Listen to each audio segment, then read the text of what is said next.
Okay. Well, thank you for waiting. I'm Timothy, and the speaker tonight is Jonathan. And the topic tonight is looking at scientific evidence in intelligent design in creation. Unfortunately, as attested to the weight, it seems that intelligent design can't be found in PowerPoint software or hardware. This is first and foremost a religious address.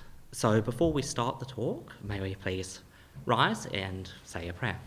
Thank you.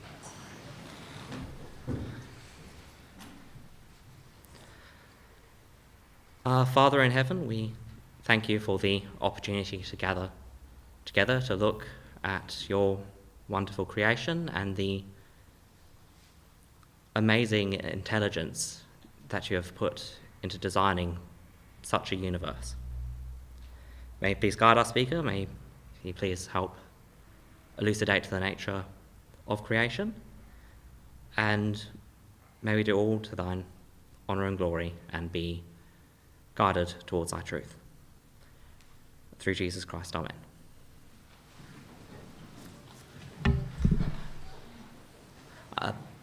There is no reading scheduled for tonight, so without further ado, I'll welcome Jonathan to speak on this topic. Just mind the cord, please.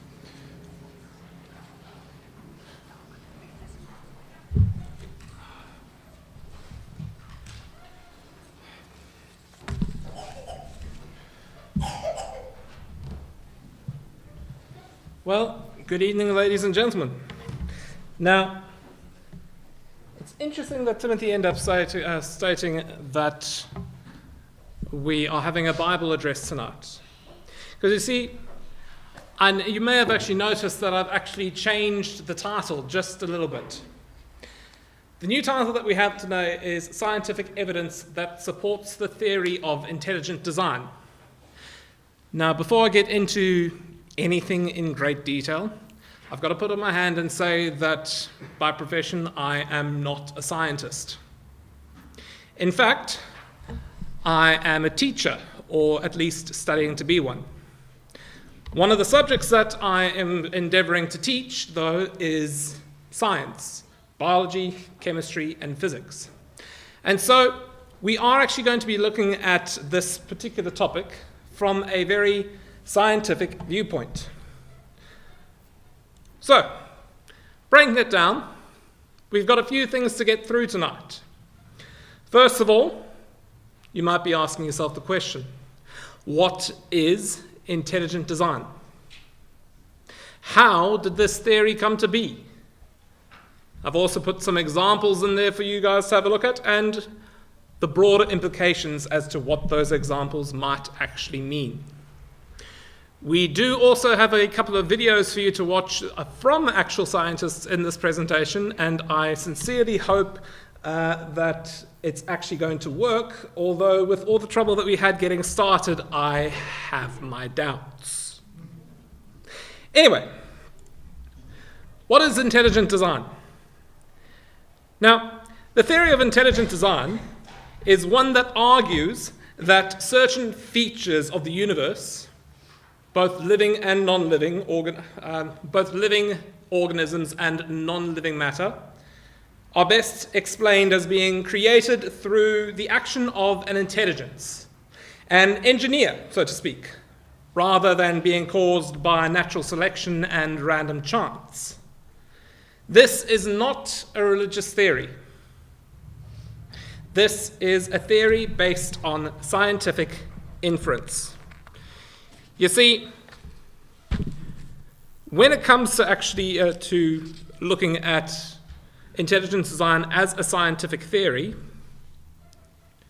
we have to look deeper. We use the scientific formula. We observe. We debate. We look deeper into it, into our subject matter, make a hypothesis, and try using the scientific method to prove or disprove this theory. You see, one of the core beliefs of science is that you can never say with 100% certainty that something is true or false. You can have something that's almost entirely certain, but there's always a margin for error, so to speak. That's why we call it the theory of intelligent design. That's why, for instance, when he created it, Darwin called his theory the theory of evolution. Now, there are some central arguments and evidence for intelligent design which we can see.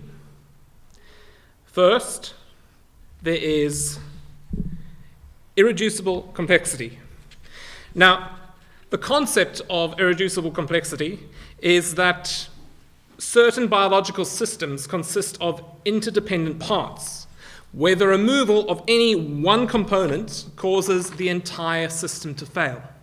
And we will be getting into a couple of those. The implications of this is that these systems could not have actually evolved gradually because, according to the theory of evolution, only criteria which end up improving the life of an organism will actually be passed on to the next generation. Therefore, as these systems could not have evolved gradually, because intermediate stages lacking one or more parts would not be functional. There's also specified complexity and information on DNA. Now, this one is one which hopefully we'll have time to go into a bit more detail in the future, but the basic concept of it is that living organisms contain vast amounts of information encoded in the sequences of their DNA. This information is highly organized, much like a computer code, to be honest, and it's very difficult to say that it was occurring by natural chance. You then have the fine-tuning of the universe. There are so many things where if you fudge the numbers just a little bit, life as we know it would never have come to exist. And this is intrinsically linked, all of them in fact are intrinsically linked, to probability and the limits of chance. You see, when you have a look at evolution, or when you have a look at life without factoring in intelligent design, the thought process is that everything around us had to have happened by chance, or started by chance, and then natural selection takes over. Now, Paley's watchmaker analogy is a part of this. You see, I'm wearing a watch. It's a nice watch, so I'm not actually going to take it apart. But let's say that I did. I took it apart into every single individualized piece.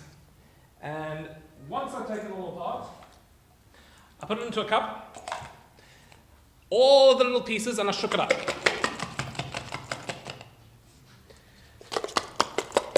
If I end up putting my watch parts all into the little pieces, put it into a cup and shake it all up, and then tip it over, there is a chance that every single individual piece of my watch would have actually naturally come together to form a brand new entire watch that's identical to the one which I took apart in the first place.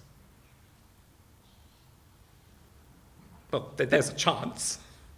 I never said it was a very good chance, but there is a chance. The argument against intelligent design is actually what I spoke of beforehand. How intelligent design is not just a religious theory, but a scientific theory. Therefore, the argument against it is a scientific argument. Scientists say that intelligent design actually has a lack of empirical scientific research.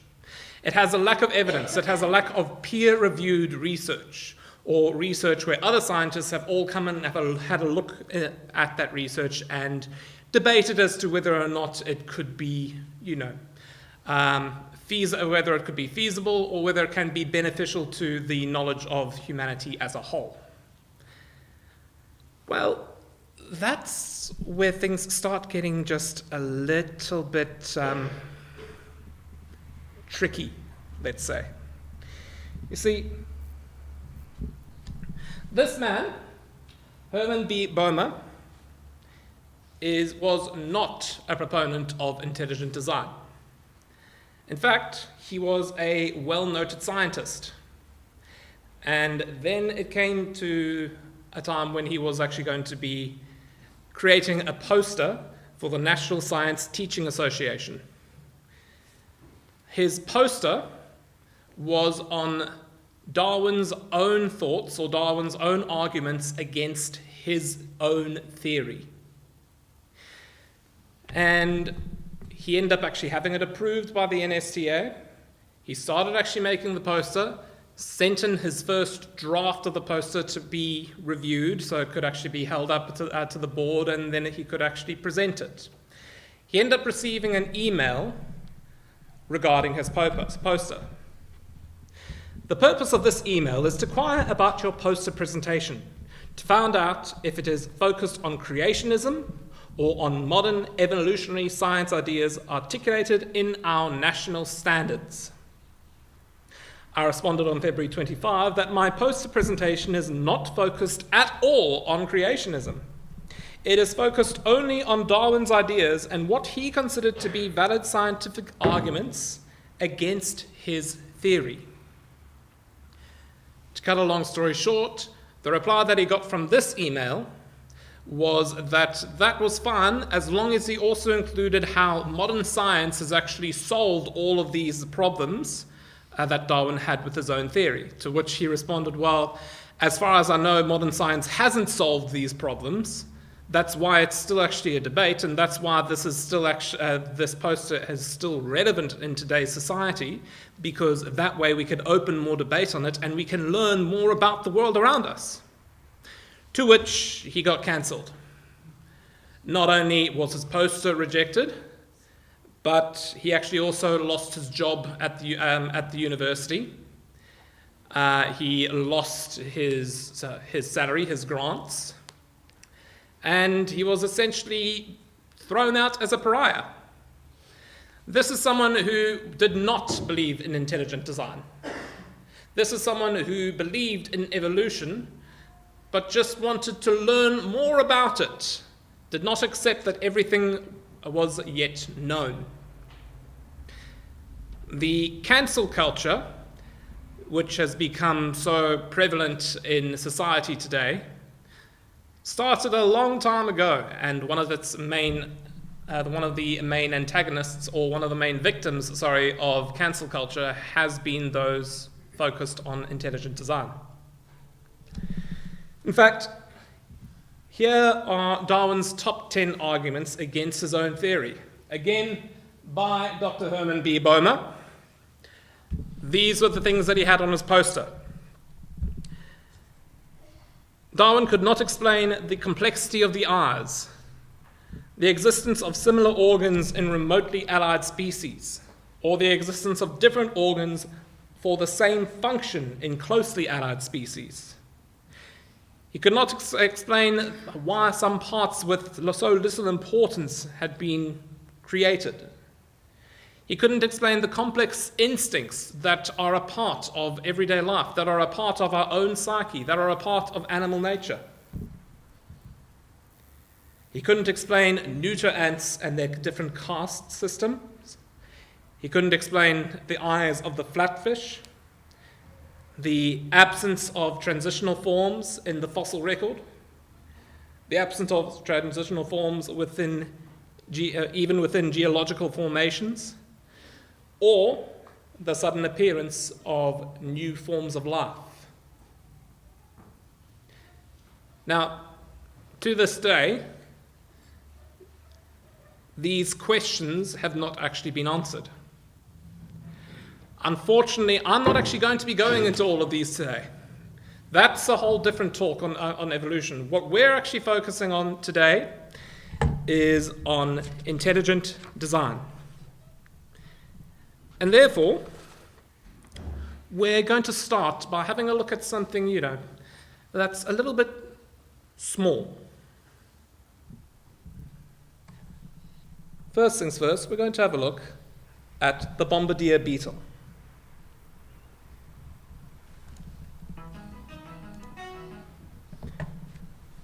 Is it going to work? Yes, it looks like it might. So, just so you guys know, this is a short film, a short YouTube film from the Massachusetts Institute of Technology.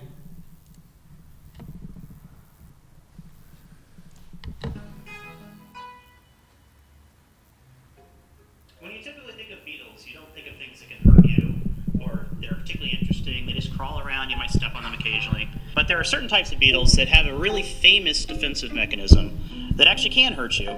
They're called bombardier beetles, and they defend themselves by detonating explosions inside of their bodies and spraying out hot, nasty chemicals, so hot that it's the temperature of boiling water.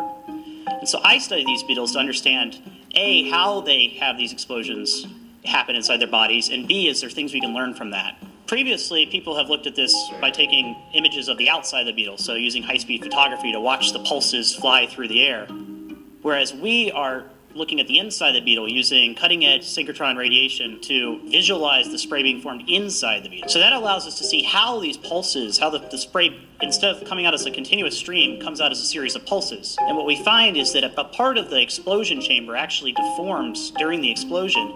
And when it does so, it cuts off the flow of reactants into the explosion chamber. And so that causes the explosion to temporarily start or stop. Bombardier beetles are one of the most famous examples of chemical defense in nature, and people have been trying to understand how they produce these hot sprays for a very long time, and they've been trying to understand how these beetles have evolved. And our work really shows that something as complicated as a pulse jet spray can emerge from very simple modifications. The softening of a particular part of the reaction chamber can produce a huge change in the type of spray. If you look at these beetles' relatives, it comes out as a gentle mist, whereas in this case, it comes out as a pulse jet.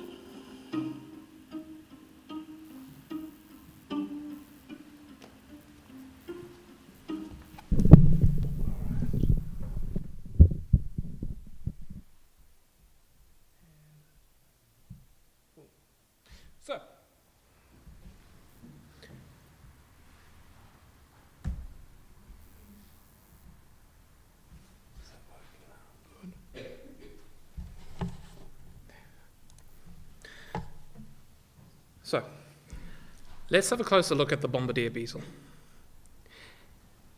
When you see this animal, it doesn't seem, or this insect, it doesn't actually seem to be something that's very dangerous. But within it, the scientist spoke of a vestibule, and he spoke of different chemicals. Within the beetle's body, it houses two distinct chemical reservoirs in its abdomen. Reservoir 1 stores hydrogen peroxide, or H2O2, and reservoir 2 contains hydroquinones, or methyl hydroquinones. These chemicals are kept separate until the beetle is threatened. The reaction chamber, the vestibule, is where the magic happens, so to speak. Upon disturbance, the beetle directs these solutions into a specialized reaction chamber. The chamber itself is actually lined with catalytic enzymes, primarily catalases and peroxidases, enzymes that facilitate rapid chemical reactions. That's why there is such a violent reaction, because not only do you have two diametrically opposed chemicals, but even within the beetle itself, it has a catalyst to help increase the rate of reaction. And when attacker is detected, a valve opens, allowing the hydrogen peroxide and hydroquinone to mix in the reaction chamber. So, there you have the actual catalytic reaction, where the hydroquinone with hydrogen peroxide ends up actually converting itself into benzoquinone, which is a potent irritant, and water.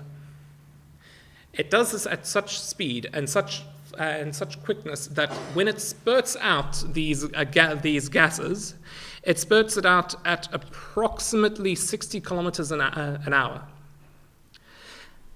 It literally explodes inside its body, sends the gases out, and as they saw, it gets to the stage where the only reason why the beetle itself doesn't actually explode entirely is because the vegetable has actually been softened so that it pulses.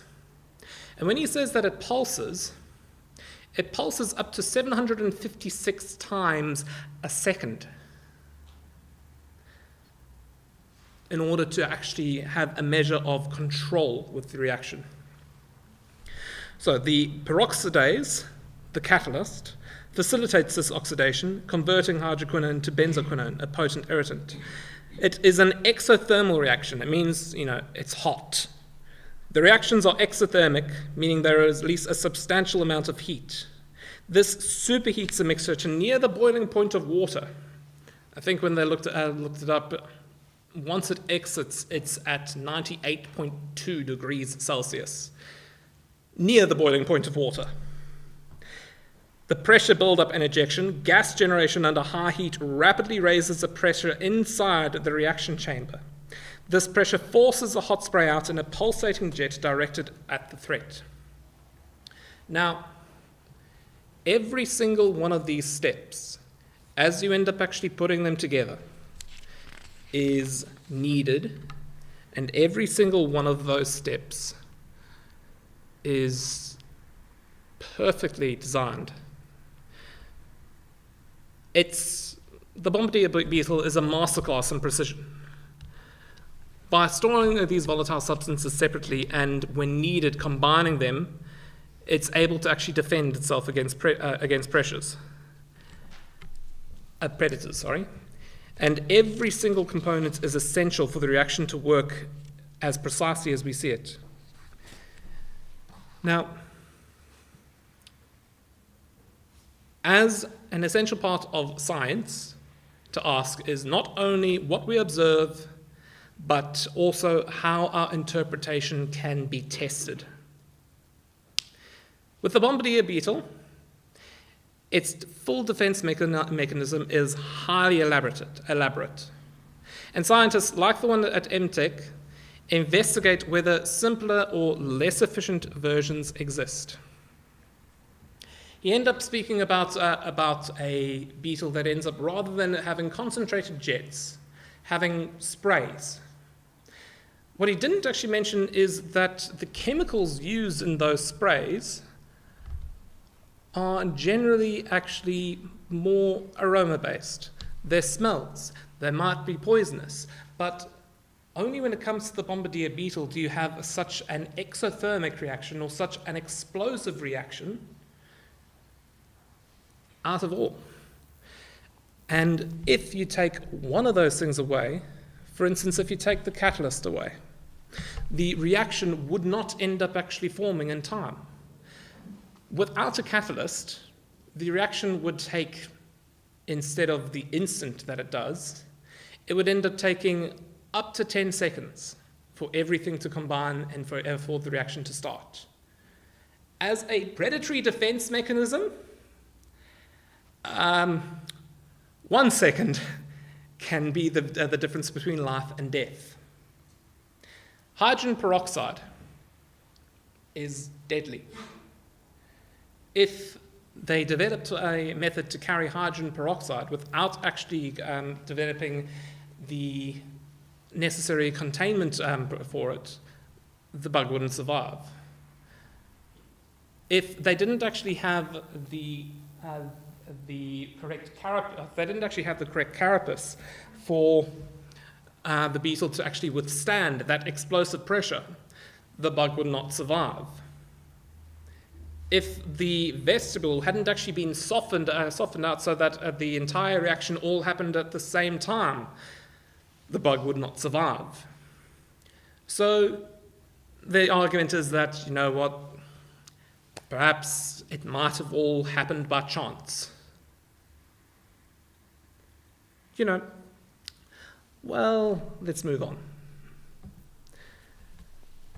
Our next example is the bacterial flagellum. Hopefully, yes.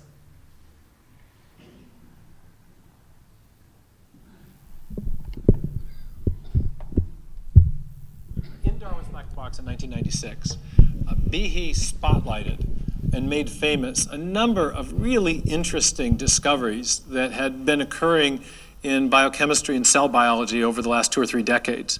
And what biologists, molecular biologists, cell biologists, microbiologists have been discovering is that at the level of individual cells, there are little tiny examples of nanotechnology, little tiny machines at work. The flagellar motor is the one that Behe made most famous. It's a rotary engine that powers a whip-like tail, a protein tail, that functions like a propeller, and it moves the bacterium through liquid, enabling the bacterium to essentially track down its food supply. And this little machine includes a rotor, a stator, a drive shaft, a U-joint, bushings, bearings, and a whip-like tail that functions like a propeller.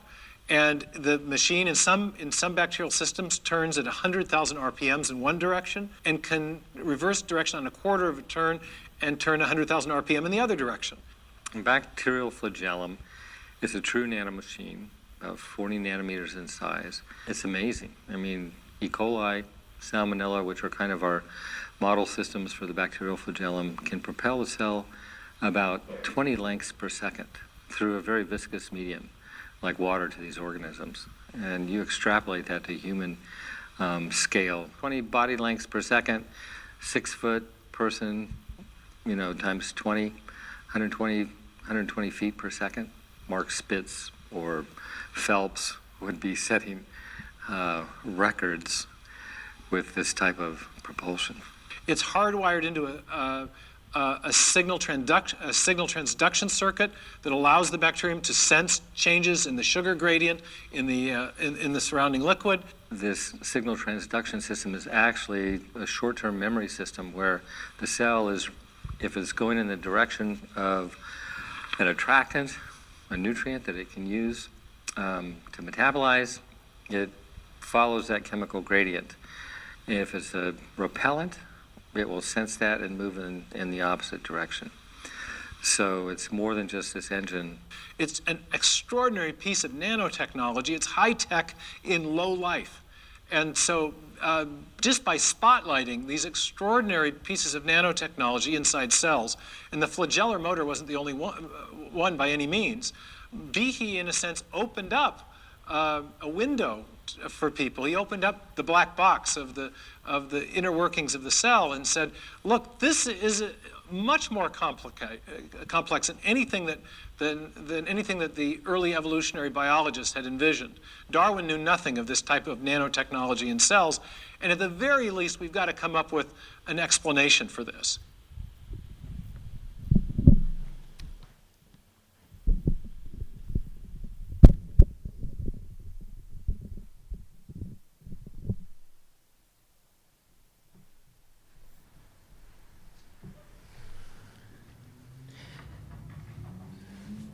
Notice how he ended up actually speaking about how Darwin and the evolutionary scientists knew nothing about that when the theory was developed. Darwin's theory of evolution was first developed in 1867. Now, what might interest you is that in around about 1890, more than 20 years later, there were 2 other scientists who were made famous. One was Rob Koch, and the other was Louis Pasteur. Now, these 2 actually didn't really like each other because they were both studying the same thing. They were studying bacteria. And Rob Koch was a German who first actually discovered that certain bacteria can actually cause certain diseases. And Pasteur was the inventor of pasteurization, where he discovered that, hey, if you boil milk and kill the bacteria, it won't spoil. that was the understanding that these people had at that time of bacteria. They were small, before these two scientists, most of the people understood they were small things, they did stuff, and it probably wasn't that good for you. It's only now that it was only now in 1890, 20 years after Darwin's theory, that they discovered what these things actually do, specific things, and there are ways that we can actually stop them. But the flagellum. It's a marvelous piece of equipment. Although I know we have at least one mechanic here. Tell me, Royce, if you had a car that was going 100,000 RPM in one direction and then you chucked it in reverse to go 100,000 RPM the other direction, what would happen to the motor? Yeah, pretty much. Whereas when you have a look at the flagellum, it's, as they say, nanotechnology. The human beings have got nothing that's this complex at this tiny, tiny size. The flagellum is a microscopic rotary motor that enables the bacteria to move.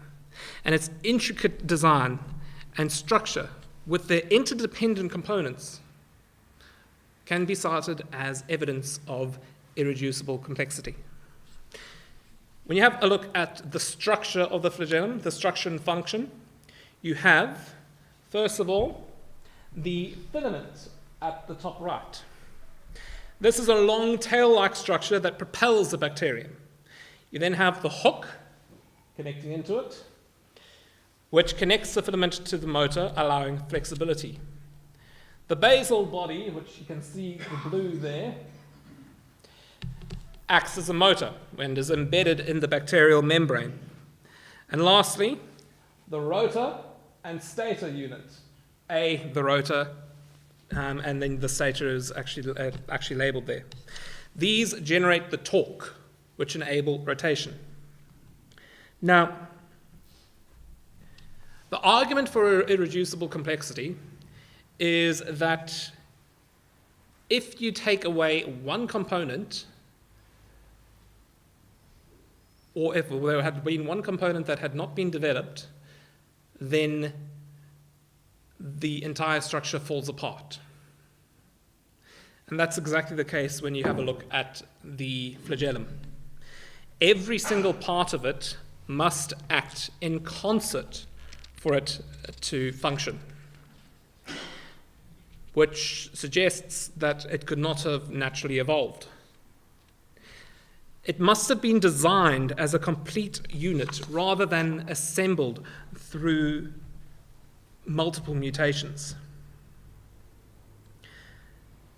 And there's a direct comparison to human-made machines as well. The flagellum operates like a miniature outboard motor, complete with a rotor, stator, and propeller. Intelligent design advocates argue that such a system is unlikely to arise through chance. Now, the evolutionary perspective argues that, well, maybe there were similar things that ended up actually being taken on board and used, and then they adapted to actually form this really complex machine while still somehow actually being beneficial at every step. It could have happened. There's a chance that it could happen. Is there though? You see, the thing about chance and the thing about probability, as you continue to have a look at it, is that when you add more than one chance together, a 50-50 split, let's say you're going to flip two coins,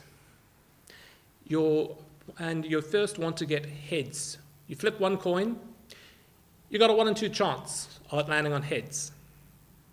Let's say you grab 2 coins. You flip both coins, you now have a 1 in 4 chance of them both landing on heads. When you've got something which is a 1 in a billion chance of happening, and another thing which is a 1 in a billion chance of happening, and another thing which is a 1 in a billion chance of happening,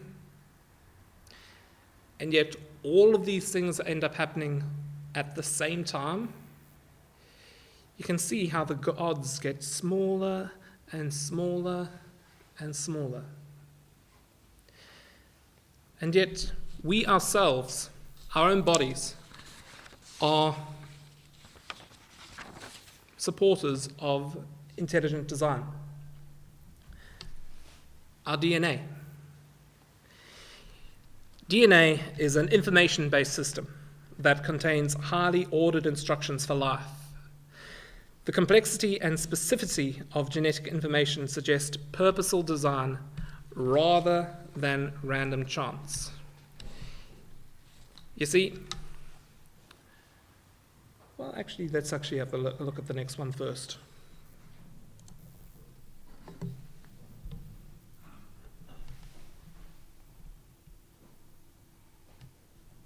It's like what Sherlock Holmes said. When you've eliminated everything else, that's impossible.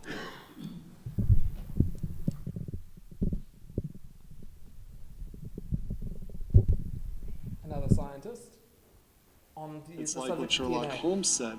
When you've eliminated everything else, that's impossible. Then what's left is the only possibility.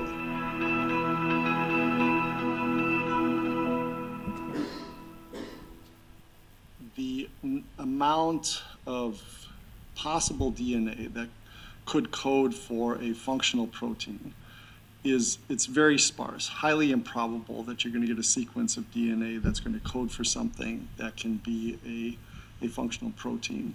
So on a chance hypothesis, it's going to be improbable.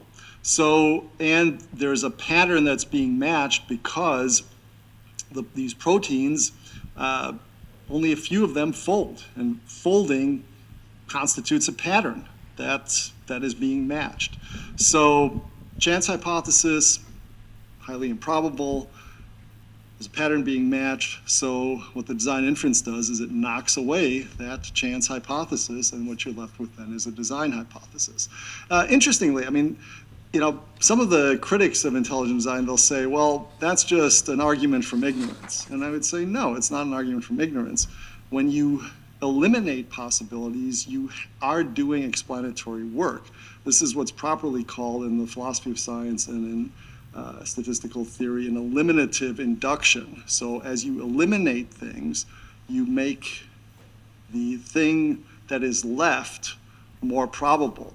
If you eliminate every alternative, it's like what Sherlock Holmes said, when you've eliminated everything else that's impossible, then what's left is the only possibility. So it's this is the mode of reasoning that we're involved with, and I would suggest it's compelling. And when we apply it to biology, it points us strongly, I would say, to intelligent design. But there's a lot of nuts and bolts work that needs to be done, and wedding these mathematical ideas to the actual biology and saying, okay, how does the mathematics there apply? And now you've got to actually compute the numbers and then show how it applies to real biological systems. And the best work that I've seen to do this wedding of design inference to biology is by Doug Axe.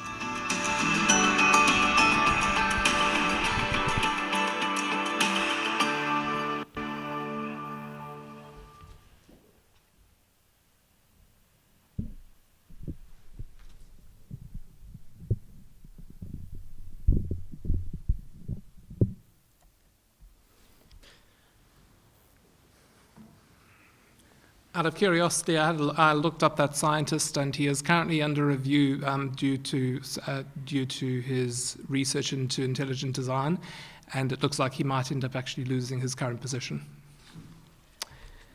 But he spoke of how complex the DNA is, how it's a code. Now, DNA is incredibly ordered, and it functions as instructions for protein synthesis. Protein synthesis and proteins are essentially the building blocks of life, and the genetic code is universal, meaning that all life forms use the same system. The arrangement of bases resembles computer programming, where precise sequences dictate biological functions. And this is actually one of the greatest difficulties that non-proponents of intelligent design have. How did the first piece of DNA come to be? You see, the belief is that these proteins naturally came together by chance to form a code which is more complex than any computer system that we currently have in the world today. Our computer system is made off of ones and zeros. Two things. The DNA is made from 4 in base pairs. Now, the argument is that with everything all put together and shaken and being around each other for many, many millions of years, it naturally came together. Now, when I was a little boy, I'm not going to mention any particular age, but let's say that I left my room untidy. Okay, I'll admit that sometimes that happens when I'm an older boy as well. But if I came to my room one day and found out that everything had magically been put into order, with all of these pieces that were meant to be in an exact place, somehow back exactly where they should be, my initial thought was not, you know what, it happened by chance. My initial thought was, oh no, I'm going to have to hide, Mom's going to kill me. Let's have a closer look at DNA, changing the subject. During DNA replication and translation, DNA replication and translation involve multiple interdependent steps. For DNA to replicate, you have to first have DNA polymerase, which ensures accurate copying of genetic material. You then have the DNA protein helicase, which unwinds the double helix, allowing replication to proceed. You then have the ligase, which seals the gaps in the newly synthesized strands. From an intelligent design perspective, the precise coordination of these enzymes, every single one of them which was previously actually created by DNA itself, implies intentional design. It implies something that happened for a reason, rather than something that happened through gradual evolution, something that happened by chance. And then transcription and translation. The RNA polymerase transcribes DNA into messenger RNA, or mRNA. The ribosomes read mRNA and assemble proteins using amino acids. Transfer RNA ensures correct amino acids are added to the growing protein chain. Every single one of these steps has to be taken for every single every single piece or every single molecule of protein that is in our bodies that makes up the entirety of our bodies and the entirety of every living thing. And when I say every living thing, it's so universal that this year they were able to actually extract DNA, or at least parts of DNA, from dinosaur bones, which are apparently over 125 million years old. And yet during all that time, during a complete extinction level event, the parts remain the same. Nothing's changed. Nothing's evolved. But you know, it's possible, just possible, that it may have all happened by chance. Is it? Well, let's take a look at our last example. The fine-tuning of the universe.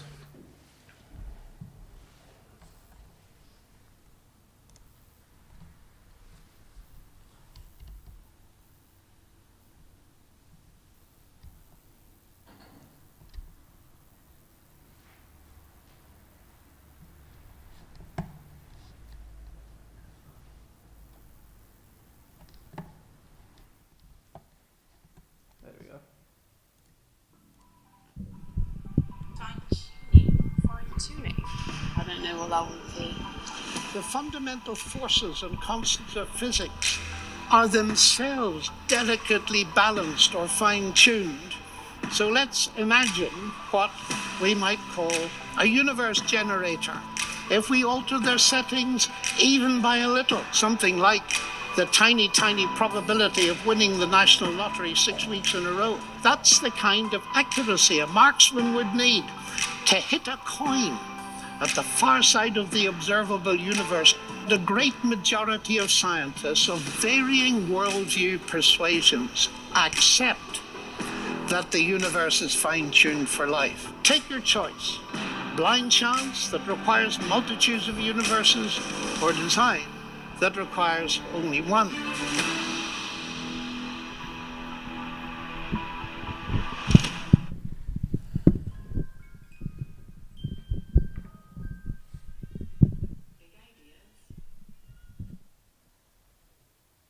Now, that particular gentleman said that the majority of scientists accept that the universe has actually been fine-tuned for life. When you think about fine-tuning, think of it this way. Let's say you were driving in an older car, one that didn't actually have digital radio, but you're trying to scan through to find your favorite radio station. And you're scanning, you end up actually finding it, and then you click it over by just one blink, and everything's gone. You click it back, it's there. You click it back one more time, it's gone. Fine-tuning of the universe is when everything actually has to be exact. And the universe is fine-tuned for life, with physical constants and cosmic conditions precisely calibrated to allow biological existence. And even famous scientists, one who I think some of you would be surprised about, agree that the universe is fine-tuned for life. For example, have a look at the gravitational constant. The gravitational constant governs the strength of gravity. If it was slightly stronger than it is now, stars would burn out too quickly, preventing stable planetary systems. If it was slightly weaker, then matter would not clump together to form galaxies, to form stars, to form planets. Electromagnetic force determines atomic interactions and chemical bonding. If it was stronger, atoms would repel each other, preventing molecules from forming. If it was weaker, then electrons would not remain bound to atoms, which would make complex chemistry impossible. The cosmological constant. This controls the rate of universe expansion. If larger, the universe would expand too rapidly for galaxies and planets to form. If it was smaller, then gravitational forces would cause the universe to actually collapse. The ratio of the proton to electron mass affects chemical reactions essential for life, and if altered, biological molecules would not function properly. Then nuclear forces, which regulate atomic nuclear stability. If they were slightly different, then elements like carbon and oxygen, which are essential for life, would not form. Every single one of these is calibrated precisely. You take it off just by one small degree and everything collapses. What are the chances that every single thing could come about to be perfect for life by chance? I mean, looking at something that is, well, I'd say closer to home, but in fact it is our home. The Goldilocks zone, the position of Earth. We are perfectly placed for life. We're the correct distance from the sun. Earth is positioned at the right distance, which means that we're neither too hot nor too cold. For instance, when you take the planet Venus, for example, it's too close, meaning that it's too hot. Mars, too far away. Too cold. You can't form liquid water. The moon's role. The moon stabilizes Earth's axial tilt, which prevents extreme climate variations. Now, I mean, we're in Adelaide, and some people in Melbourne, they say that they can experience every single different season in a day. But you go to some of the other planets, and then the temperature range can range from 120 degrees Celsius to -80 in a 24-hour period. Not exactly comfortable. Without the moon, Earth's tilt would fluctuate, causing chaotic weather patterns. The sun's spectral type emits the right amount of energy for photosynthesis. If the sun were a different type, a white dwarf, a red giant, for example, then radiation levels would be too high or too low for life.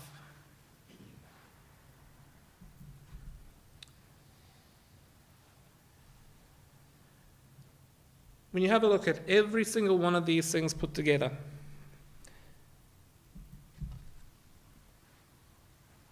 as said by Mr. Stephen Hawking, the laws of science, as we know them at present, contain many fundamental numbers, like the size of the electric charge of the electron, and the ratio of the masses of the proton and the electron. The remarkable fact is that the values of these numbers seem to have been finely adjusted to make possible the development of life.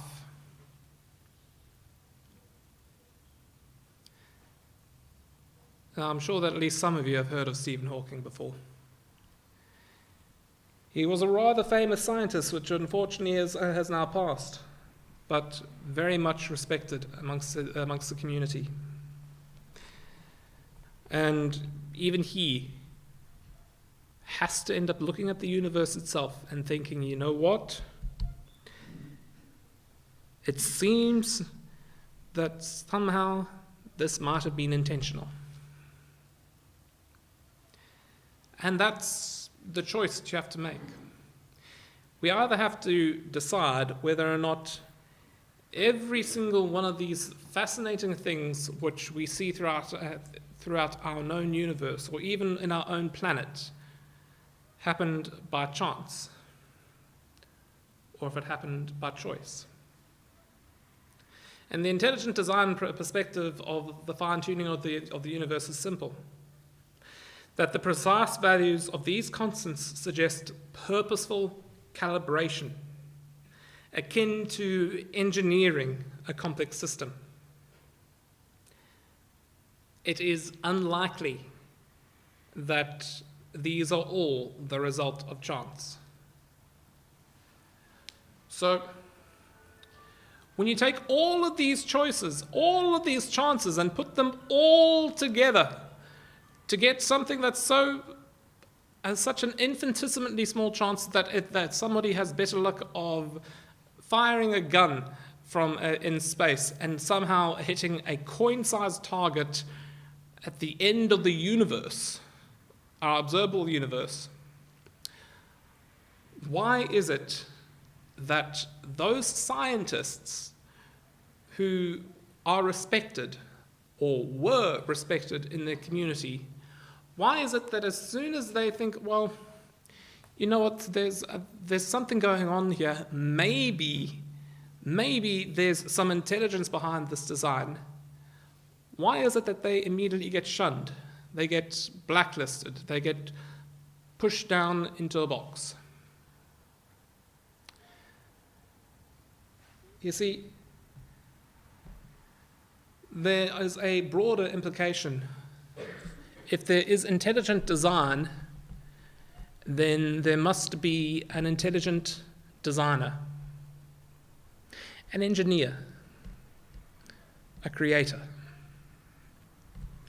And when we read the Bible, we can find this creator. In the beginning,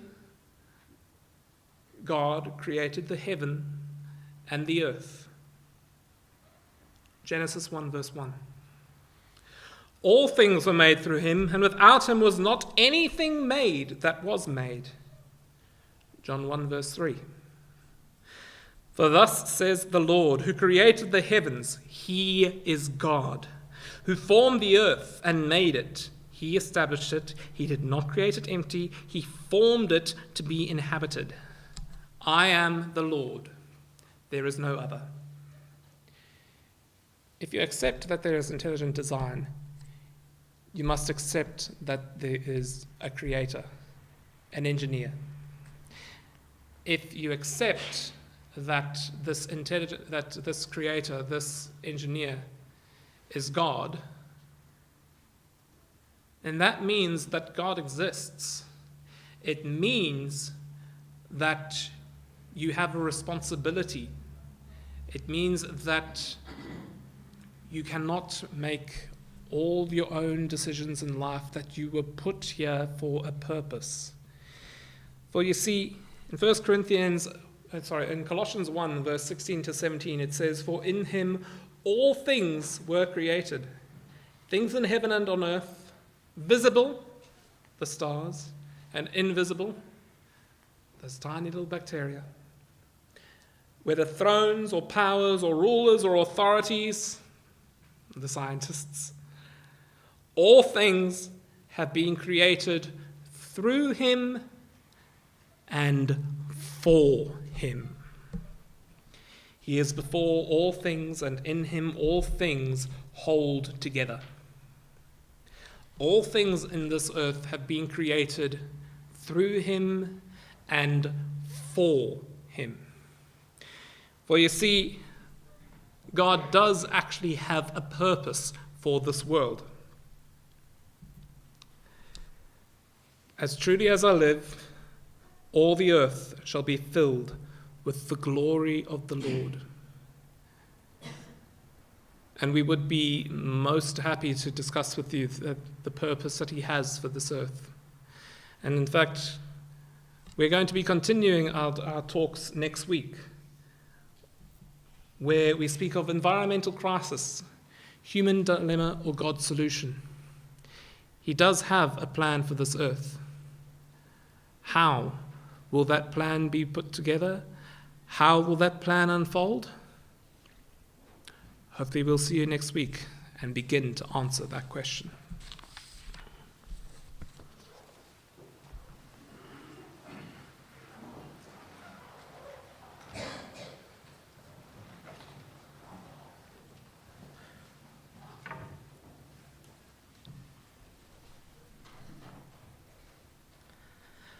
Right, thank you for that talk, Jonathan. As I'm sure you can all smell, we do have a supper provided. Sounds lovely. During that supper, you're welcome to stay and to talk to any of the Christadelphians here about the Bible, or to the speaker or I about the subject of the talk. As mentioned, our next address next week at the same time, same date, Sunday, is titled Environmental Crisis, Human Dilemma, or God's Solution. And it does seem ironic, looking at the delicate balance of things set in place to sustain human life, that human life is the thing which can upset said balance. But before that, let's close in prayer.